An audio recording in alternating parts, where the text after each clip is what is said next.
बोलो गरुड़ भगवान की जय। अब हम आपको 16वां अध्याय सुनाते हैं। अब भगवान कह रहे हैं कि भाई सुन लो गरुड़ पुराण की कथा। अब तो समय है, और नहीं तो फिर यमदूत भी कहेंगे कि जब तो सुना रहे थे तब तो सुना नहीं। और यूट्यूब पे गौतम जी की वीडियो आई थी तो मोबाइल भी बंद कर दियो। फिर वो धमकाते, अब फिर वो क्या करेंगे, कुछ भी नहीं कर सकते कि मत सुनो जी, नहीं सुन रहे हो तो।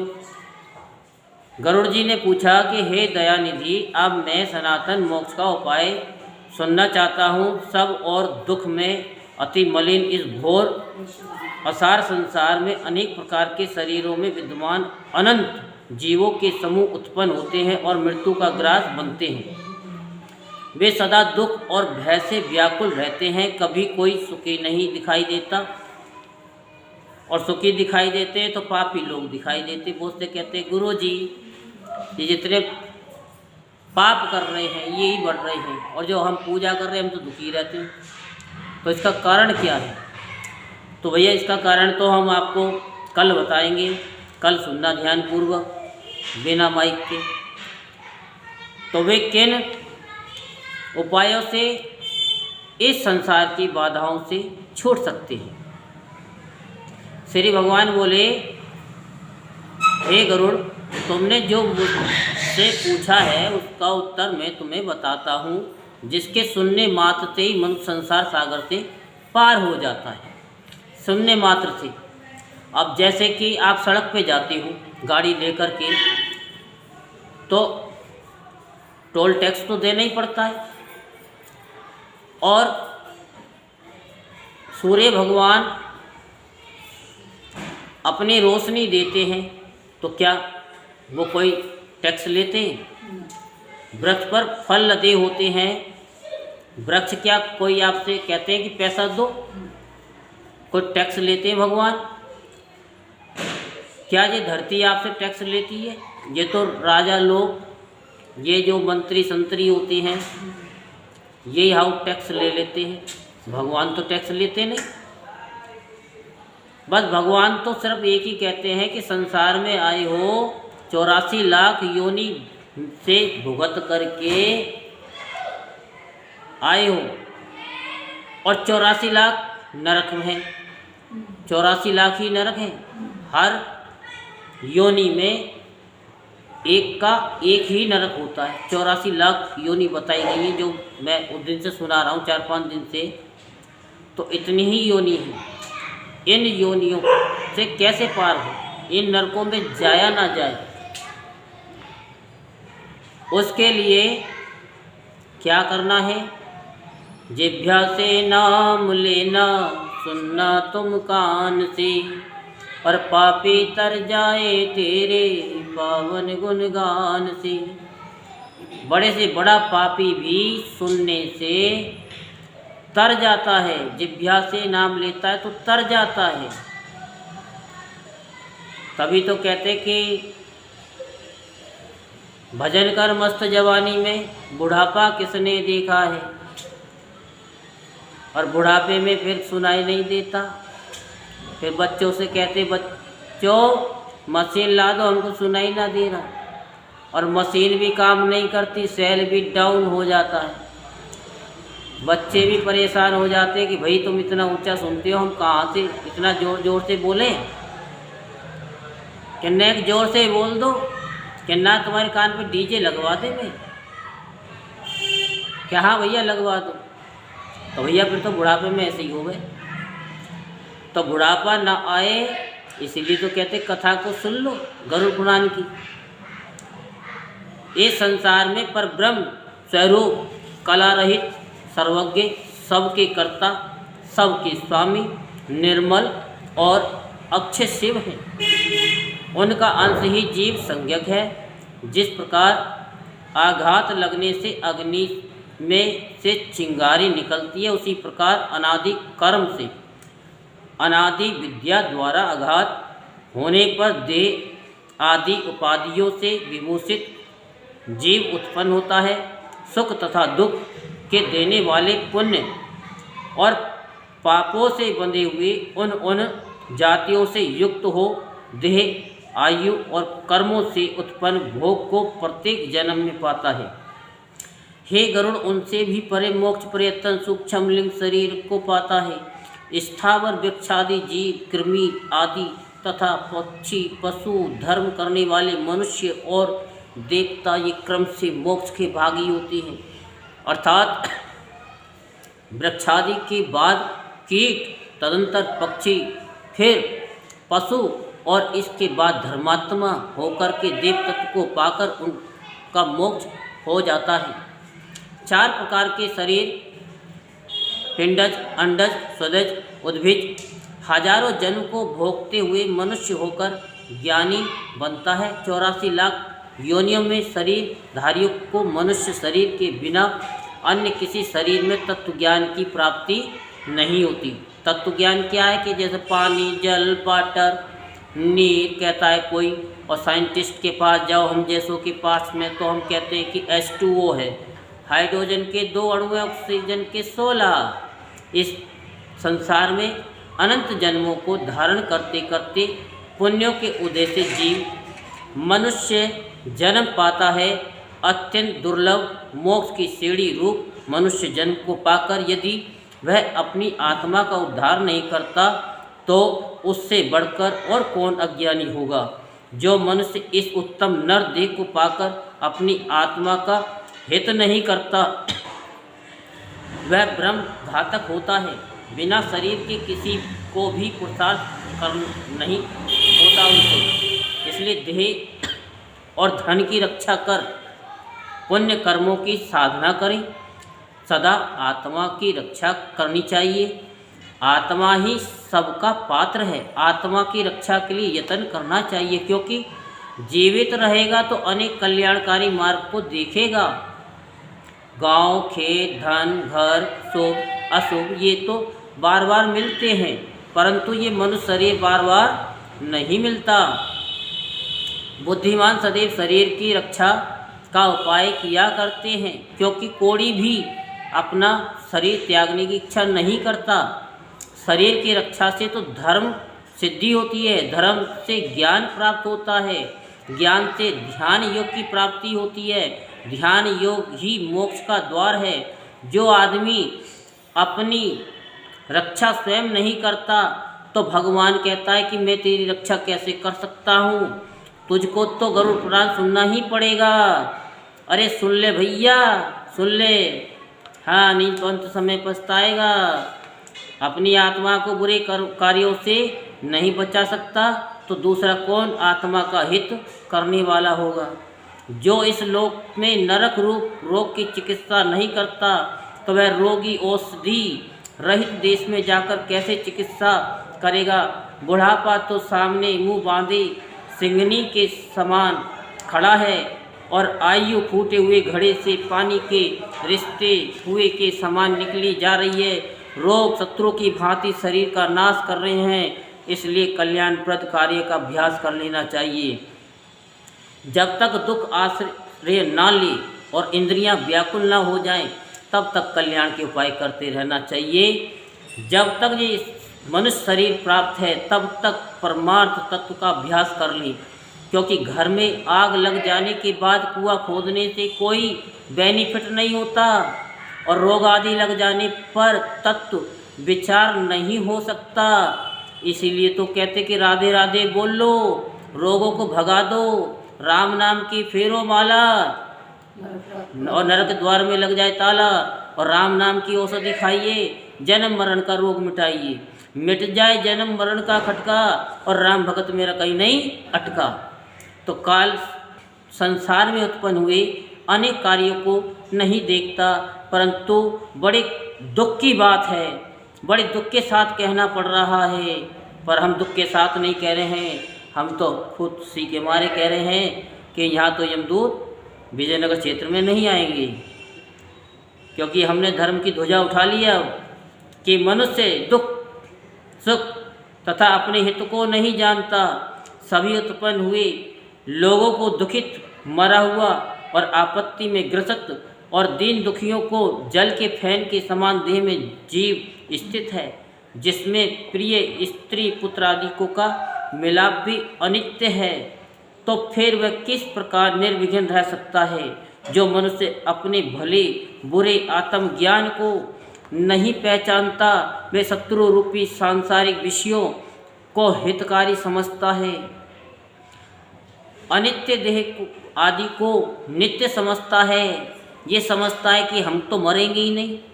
अरे जब भगवान आए राम जी तो उनको जाना पड़ गया। अरे मूर्खो, राम जी आए उनको जाना पड़ा, कृष्ण भगवान आए तो उनको जाना पड़ा, जो इस मृत्यु लोक में आया उनको जाना पड़ा। तो तुम किस खेत की मूली हो? राम नाम लियो नहीं और क्यों ना हरि से। एक दिन ऐसा हो जाएगा जैसे मूरी को सुखेत। तथा अनर्थकारी धन को वह अपना हितकारी समझता है। देव माया से मोहित हुआ मनुष्य सामने दुख सागर को देखता हुआ भी उसमें गिर पड़ता है। शास्त्र सुनता हुआ भी उसे नहीं समझता, पढ़ता भी नहीं है और ईश्वर तत्व को नहीं समझता। काल रूपी गहरे समुद्र में मृत्यु, रोग और बुढ़ापा रूपी ग्रहों से पकड़ा हुआ और गोता खाता हुआ कुछ भी नहीं जान सकता। ये काल तो जल में रखे हुए कच्चे घड़े की भांति क्षण क्षण में क्षीण हो रहा है, परंतु क्षीण होता हुआ किसी को दिखाई नहीं देता। खूब मांगो, हमारे बच्चे ऐसे हो जाए, हमारे ये हो जाए, हमारा वो हो जाए, हमारी कोठी हो जाए, बंगला हो जाए। अरे ये क्या है? ये तो सब धरे रह जाएंगे। सबसे पहले अपना निरोगी काया मांग लो कि रोग ना लगे। जब तक जिए तब तक हम खुद करके खाएं और करके खिलाएं, क्यों बच्चे क्या सरतू रहें। हे परमात्मा, हम जब तक जिए हमको इतनी शक्ति दो कि खुद हम चल करके आपके मंदिर तक जाएं, दोनों हाथों से 5 बार तालियां बजाएं। 5 तो छोड़ो, 6 बार भी बजाएंगे। और 6 बार जब बजाएंगे तो शरीर में रोग नहीं लगेंगे, क्योंकि दोनों हाथों की जो रेखाएं होती हैं ना, जो लिखा हुआ होता है, और ताली बजाने से क्या होता है कि वो रेखाएं मिट जाती हैं। मत बजाओ 6 बार, 3 बार ही बजा लो, आधा ही काम होगा, आधा होगा ही नहीं। फिर मत कहना बताया नहीं गुरुजी ने। वायु को बांधना, आकाश को खंडित करना, जल की तरंगों को गूंथना संभव हो सकता है, परंतु आयु को बांधना असंभव है। जब काल पृथ्वी को फूंक सकता है, सुमेरु को उखाड़ सकता है और समुद्र को सुखा सकता है, तब उसके सामने इस शरीर की क्या औकात है? कैसे स्थिर रह सकता है? सोचो, आपके आँखों के सामने ही कितने आए और कितने चले गए, तो हम कैसे रह सकते हैं इस संसार में? ये मेरी संतान है, ये मेरी पत्नी है, ये मेरे भाई हैं, ये मेरे बंधु हैं, ये मेरा धन है। ऐसा सोचने वाले मनुष्य रूपी बकरे को काल रूपी भेड़िया चट कर जाता है। ये कार्य कर लिया, ये करने को है, अभी तो हमारे पास टाइम नहीं है, जब बुलावा आएगा तब 1 सेकंड मांग के देख लेना, पता चल जाएगा। इस प्रकार के विचार करते हुए पुरुष को काल झट अपने वश में कर लेता है। इसलिए धर्म का जो कार्य कल करना है उसे आज ही कर लेना चाहिए, जो कार्य आज करना है उसे अभी कर लेना चाहिए, क्योंकि मृत्यु किसी की प्रतीक्षा नहीं करती। क्योंकि जब भगवान भेजता है मनुष्य को तो अपना टाइम बम, एटम बम, परमाणु बम सिर पे बांध देता है कि कब इसको फटना है, कब ये फट जाएगा, कोई भरोसा नहीं है। बुढ़ापे ने जिस मृत्यु का मार्ग दिखाया है और प्रचंड रोग जिस मृत्यु के सैनिक हैं, ऐसे मृत्यु रूपी शत्रु द्वारा ग्रसित जीव अपने रक्षक परमेश्वर को क्यों नहीं भजता? लालच रूपी सुई से छेदे गए, विषय रूपी घी से सींचे गए, राग द्वेष रूपी अग्नि में पकाए गए मनुष्य को मृत्यु खा जाती है। बालकों को, तरुणों को, वृद्धों को, गर्भ में स्थित रहने वाले जीव को मृत्यु अवश्य आती है। ये जगत का विधान है। ये जीव अपनी देह को छोड़कर यम के घर जाता है और फिर स्त्री पुत्र कलत्र, माता पिता के साथ संबंध कैसा? ये संसार तो दुख का कारण है। जो भी सांसारिक वस्तुओं में आसक्त है वह दुखी है। जिसने इसका त्याग कर दिया वह सुखी है। अन्य कोई भी सुखी नहीं है। सब दुखों को उत्पन्न करने वाली, सब प्रकार की आपत्तियों का स्थान, सब प्रकार के पापों का आश्रय रूप इस संसार को अवश्य त्याग करें। लोहे, लकड़ी आदि के मजबूत रस्सों में बंधा हुआ मनुष्य तो शीघ्र छूट सकता है, किंतु स्त्री पुत्र कलत्र रूपी रस्सों से जकड़ा हुआ मनुष्य कभी नहीं छूट सकता। मनुष्य अपने मन को प्रिय लगने वाले जितने भी संबंधी बनाता है उतनी ही शोक रूपी कीले अपने हृदय में ठोकता है, अर्थात पुत्र आदि प्रिय संबंधियों की मृत्यु होने पर शोक रूपी कीलों द्वारा हृदय छलनी होता रहता है। हाय हाय, विषय रूपी आहार करने वाले शरीर में स्थित इंद्रिय रूपी तस्करों ने छल से सब धन हर लिया और सदा ये लोक का विनाश करता रहता है। जिस प्रकार मांस का लोभी मत्स्य मांस से लिपटी कील को नहीं देखता, उसी प्रकार सुख का लोभी मनुष्य यम पास को नहीं देखता। हे गरुड़, जो मनुष्य अपनी भलाई बुराई को नहीं जानते एवं गलत मार्ग पर चलकर केवल अपना पेट भरना जानते, ऐसे मनुष्य नरगामी होते हैं। सोना, जागना, मैथुन, आहार आदि ये तो सब प्राणियों में एक जैसा ही होता है, परंतु मनुष्य में हित अनहित जानने का ज्ञान विशेष रूप से भगवान ने दिया है। जो इस ज्ञान का उपयोग नहीं करता वह पशु के समान है। अज्ञानी पुरुष अपनी आयु को व्यर्थ के कार्यों में गुजार देता है। वह प्रातःकाल का समय मल मूत्र त्यागने में निकाल देता है, दोपहर के समय भूख प्यास में लगा देता है और रात्रि का समय काम तृप्ति विषय वासना तथा निद्रा में निकाल देता है।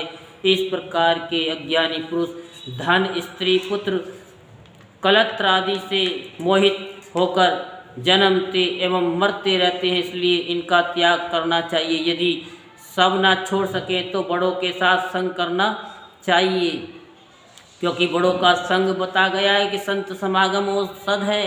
सत्संग और विवेक यही दो निर्मल नयन हैं। मुद मंगल में संत समाजू, जो जग जंगम तीर्थ राजू है। जिसके पास ये दोनों नहीं है वह अंधा मनुष्य कुमार्ग पर पड़ जाएगा। अपने अपने आश्रम, वर्णाश्रम और आचार में लगे हुए सब मनुष्य परम धर्म को न जानकर दम कपट में निरत होकर मोक्ष धर्म में नहीं लगते हैं।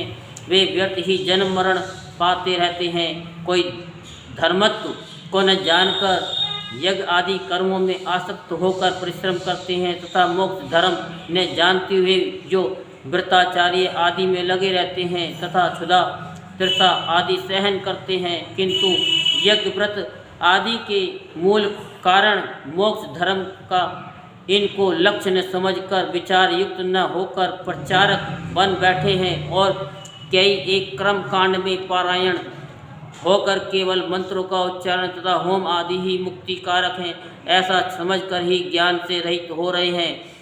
उनकी भ्रांति बुद्धि ये नहीं जानती कि ज्ञान के बिना मुक्ति नहीं होती और ज्ञान कब प्राप्त होता है, जब सत्संग होता है। और सत्संग कब मिलता है, जब परमात्मा की कृपा होती है। बिन सत्संग विवेक न होई और राम कृपा बिन सुलभ न सोही। कई एक शरीर को सुखाने वाले व्रत उपवास आदि कड़े नियमों से मोक्ष चाहते हैं। वे मेरी माया से मोहित होकर ये नहीं समझते कि मोक्ष का कारण तो ज्ञान ही है। केवल शरीर को व्रतादि उपवासों से अविवेक की मुक्ति कैसे हो सकती है? मुक्ति तो ज्ञान के द्वारा ही मिलती है। वो भी को तोड़ने से सर्प नहीं मरा करते। पाखंडी लोग बड़ी बड़ी जटा और मृग चर्म धारण कर साधुओं का वेश बनाकर ज्ञानियों के समान लोक में घुमा करते हैं और मनुष्यों को बहकाते हैं सांसारिक कर्मों में आसक्त। और मैं ब्रह्म को जानता हूँ ऐसा कहने वाला तथा कर्म और ब्रह्म दोनों से भ्रष्ट मनुष्य को चांडाल के समान त्याग देना चाहिए। लज्जाहीन नग्न होकर घरों में स्त्रियों के आगे विचरण करने वाले अज्ञानी कभी विरक्त हो सकते हैं। शरीर पर भस्म या मिट्टी लगाने से यदि मनुष्य को मुक्ति मिल जाती तो मिट्टी एवं भस्म लगाने वाले कुत्ते तथा गधे भी मुक्ति पा जाते।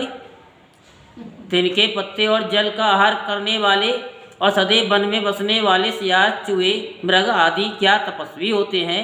कभी नहीं। जन्म से तो मृत्यु तक गंगा आदि नदियों में रहने वाले मेंढक, मछली आदि क्या भोगी होते हैं? कभी नहीं। कंकरों को खाने वाले कबूतर और पृथ्वी के जल को कभी न पीने वाले चातक क्या वृत्ति हो सकते हैं? कभी नहीं, नेवर। इसलिए ये सब काम लोगों को प्रसन्न करने वाले हैं। हे गरुड़, मोक्ष का कारण तो केवल तत्व ज्ञान है। परमात्मा को जान लो। ये नहीं कि खड़ी रे खड़ी, पड़ी रे पड़ी, दुख काटो रे।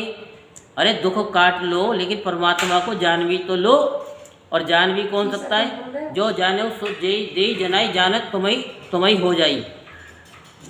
षड्दर्श रूपी महाकूप में पढ़कर अज्ञानी ईश्वर को नहीं जानते, क्योंकि वे मोह की रस्सी में बंधे हुए हैं।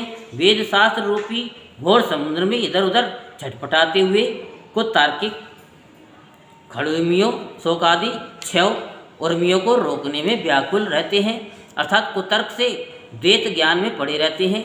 वेद शास्त्र एवं पुराणों का ज्ञाता होकर भी जो परमार्थ को नहीं जानता, वे सारी विद्याओं का उपासक है।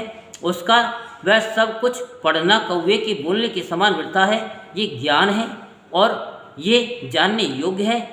इस चिंता से व्याकुल तथा परम तत्व ईश्वरीय ज्ञान से विमुख लोग दिन रात शास्त्र पढ़ा करते हैं। उनका वे पढ़ना व्यर्थ है। सुंदर वचन और छंदों की रचना द्वारा काव्य अलंकार से शोभित तथा चिंता से व्याकुल इंद्रियों वाले मूड सदा दुखित रहते हैं। परम तत्व तो और प्रकार का होता है, किंतु मनुष्य तो दूसरी प्रकार से क्लेश उठाते हैं।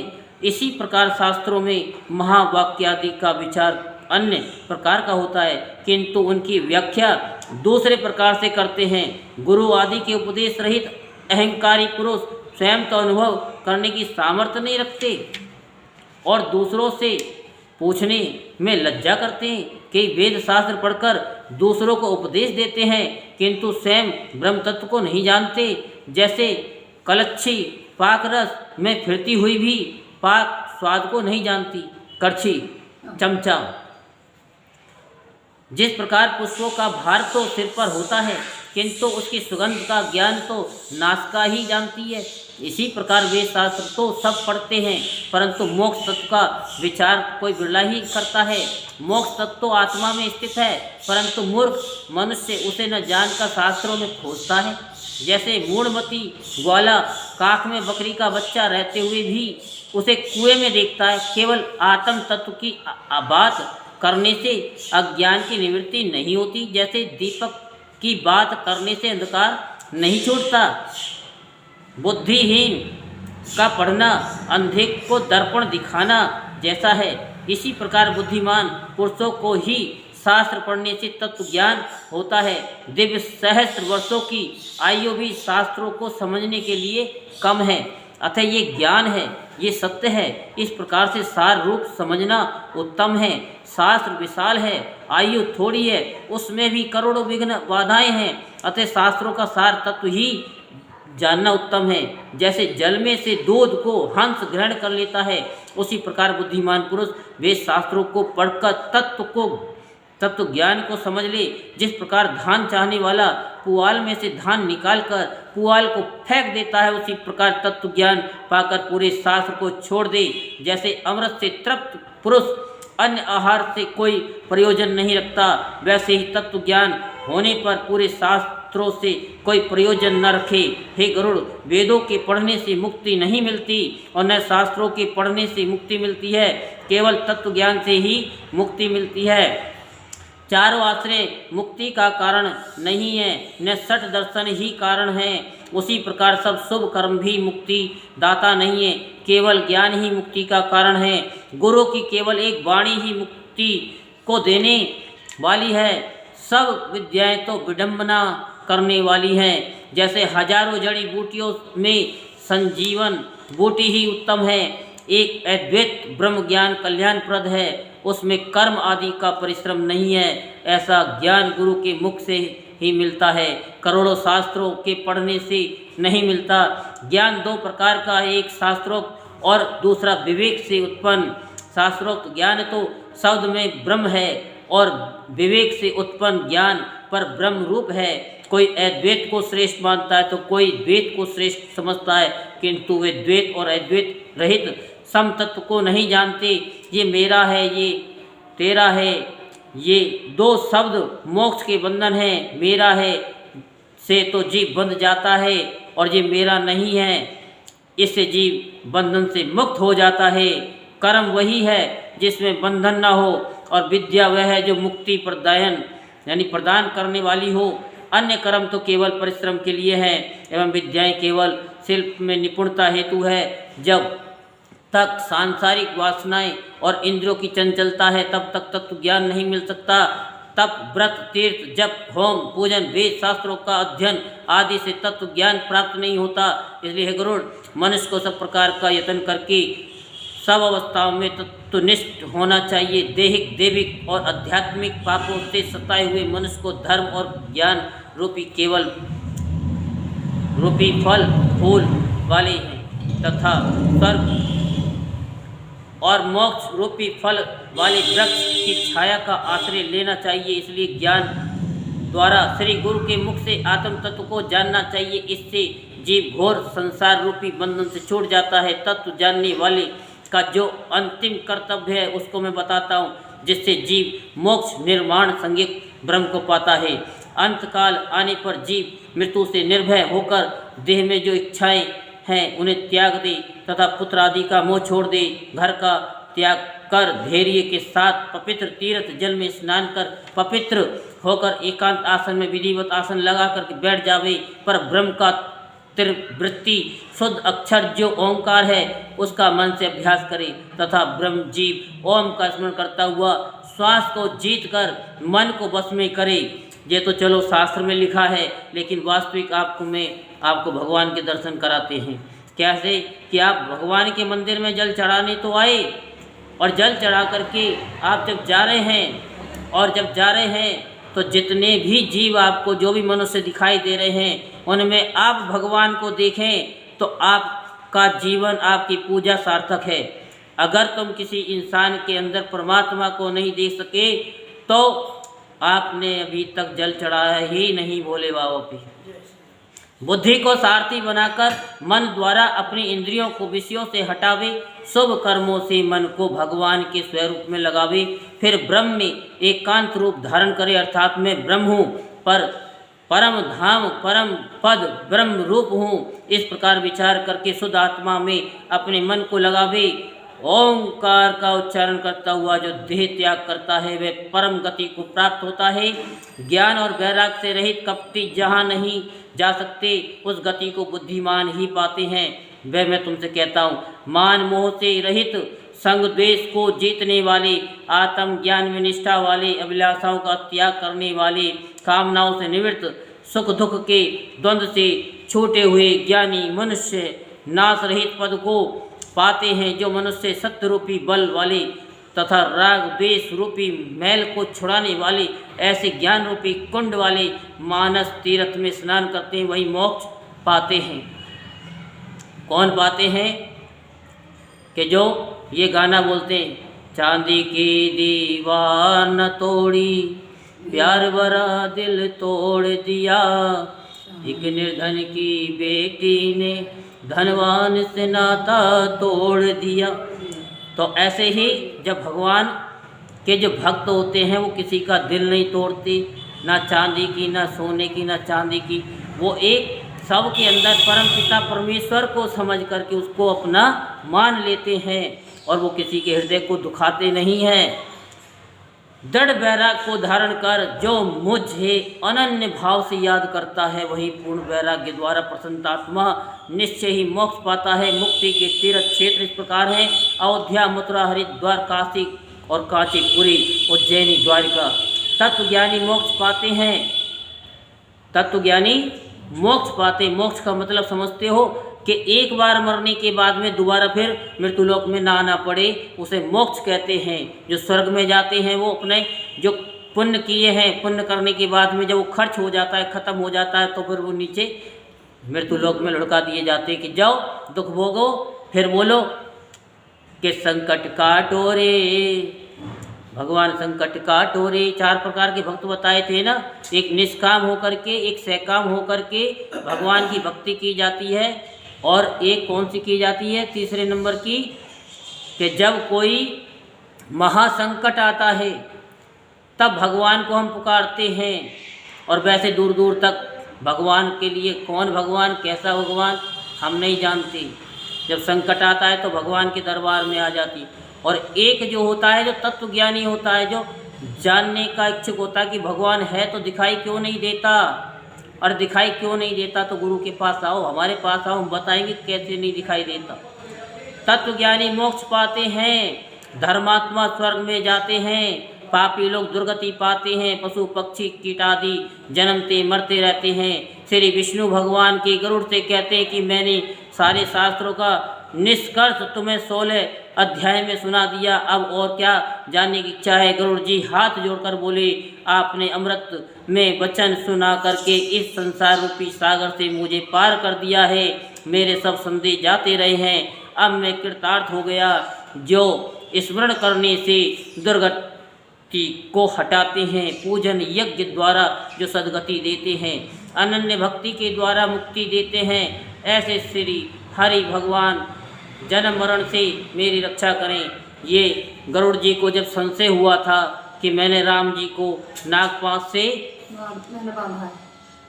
छुड़ाया, ये अभिमान हो गया था, तब भगवान ने उनको ये संशय दूर करने के लिए ये गरुड़ पुराण की कथा उनको सुनाई थी।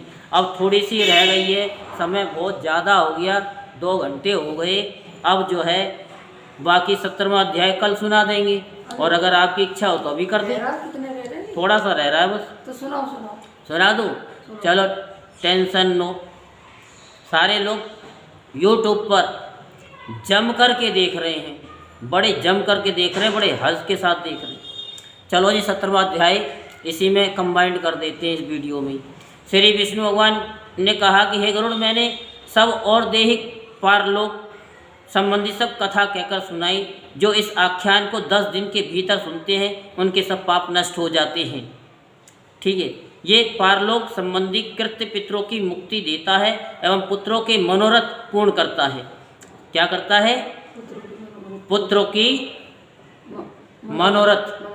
फिर उन्हें, क्योंकि जब पितर प्रसन्न हो जाते हैं तो फिर भगवान से मांगने की आवश्यकता नहीं पड़ती, और भगवान से कब मांगते हैं? जब पितर रुष्ट होते हैं। इसलिए पितरों के निमित्त और अपनी को तारने के लिए, अपने यहाँ पर अच्छी संतान पाने के लिए हमें पितरों का पूजन करना चाहिए। यही इन जो दिनों में आपको 4-5 दिनों में बताया है वो यही है। ऐहिक पारलौकिक दोनों लोकों में सुख देता है। जो नास्तिक नाराधम पुरुष इस प्रेत कर्म को नहीं करते, उनके घर का जल पीने योग्य नहीं होता, इसमें जरा भी संशय नहीं है। वह जल सुरातुल्य है। देवता पितृ उनके घर के सन्मुख कभी झांकते भी नहीं हैं। उनके पुत्र पौत्र आदि दुर्गति को प्राप्त होते हैं।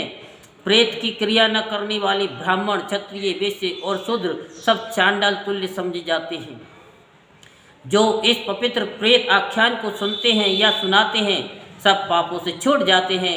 माता पिता की मृत्यु पर जो पुत्र इस गरुड़ पुराण को सुनता है, उसके माता पिता मुक्ति पा जाते हैं। ये आपको हम जो सुना रहे हैं, क्यों सुना रहे हैं? कि आपके पितर जो रुष्ट हुए हैं वो आपके प्रसन्न हो जाएं। आप नहीं कथा करा सकते हो तो कम से कम YouTube के माध्यम से माइक में जो सुन रहे हैं उनके पितर जो है प्रसन्न हो जाएं, और जो है वो ऊपर नाचते रहें और आपको भी नचाते रहें। खुशी रूप में दुख जो है आपके सारे दूर कर दें। जिसने गरुड़ पुराण नहीं सुना, गया जी श्राद्ध नहीं किया, वृषोत्सर्ग नहीं किया तथा मासिक एवं वार्षिक श्राद्ध नहीं किया, वह पुत्र कहलाने योग्य नहीं है। वह तीनों प्रकार के ऋणों से मुक्त नहीं हो सकता। वह माता पिता को कैसे तारने के लिए समर्थ हो सकता है, अर्थात वह कुछ भी करने में समर्थ नहीं है। इसलिए वह सब प्रकार के प्रयत्नों द्वारा धर्मार्थ काम मोक्ष के देने वाली, दुखों का नाश करने वाली गरुड़ पुराण को अवश्य सुने।